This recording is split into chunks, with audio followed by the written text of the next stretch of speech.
તો બનાસકાંઠાની અંદર રાજ્ય સરકારના ગૃહ વિભાગના મહત્વના પ્રોજેક્ટ નેત્રમ અંતર્ગત બનાસકાંઠા જિલ્લામાં ફેસલેસ સિસ્ટમ અને આ સાથે સર્વેલન્સ મોનિટરિંગની કામગીરી ચાલી રહી છે. તો અનુસંધાને રાજ્યમંત્રી પ્રવીણ માળીએ પાલનપુર સ્થિત નેત્રમ સેન્ટરની મુલાકાત લીધી હતી. આ દરમિયાન તેમણે સીસીટીવી સર્વેલન્સ સિસ્ટમનું નિરીક્ષણ કર્યું. નેત્રમ પ્રોજેક્ટ હેઠળ અંબાજી, પાલનપુર, ડીસા અને થરાદ એમ 4 મુખ્ય સેન્ટરો પરથી કુલ 155 લોકેશન પર સ્થાપિત 897 જેટલા કેમેરાઓનું લાઈવ મોનિટરિંગ કરવામાં આવ્યું. મંત્રીઓએ લાઈવ ફીડ દ્વારા સમગ્ર સિસ્ટમનું નિરીક્ષણ કરી પોલીસ વિભાગની તેમની ટીમની કામગીરીને પ્રશંસનીય ગણાવી. કે ફેસલેસ સિસ્ટમ દ્વારા કાયદો અને વ્યવસ્થાની જાળવણી, ટ્રાફિક વ્યવસ્થાપન, મહિલા સુરક્ષા, ડ્રાઇવિંગ બિહેવિયર સહિતના વિવિધ મુદ્દાઓ પર સતત અભ્યાસ અને મોનિટરિંગ કરવામાં આવી રહ્યું છે. રાજ્ય સરકાર આગામી સમયમાં તમામ સેવાઓને વધુ ફેસલેસ બનાવવા માટેના ઉદ્દેશ્ય સાથે આગળ વધી રહી છે.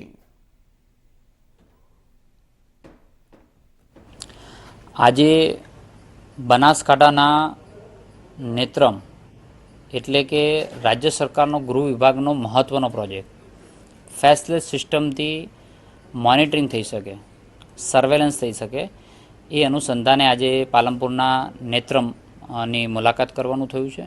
સીસીટીવીથી બનાસકાંઠાના એટલે કે અંબાજી, પાલનપુર, ડીસા અને થરાદ આ 4 સેન્ટરો ઉપર 155 લોકેશન પર 897 જેટલા કેમેરાઓનું હાલ લાઈવ લોકેશનથી આપણે જોઈ શકીએ છીએ. એનું અમે આજે નિરીક્ષણ કર્યું છે.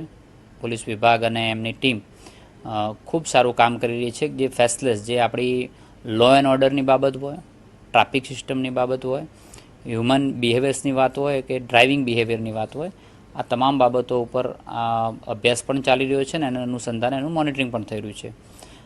ખૂબ સારી રીતે રાજ્ય સરકાર જે રીતે આવનારા સમયમાં તમામ ફેસિલિટી ફેસલેસ કરવા ઈચ્છે છે, એના અનુસંધાને અહીંયા ઈ-મેમો પણ જનરેટ થાય છે.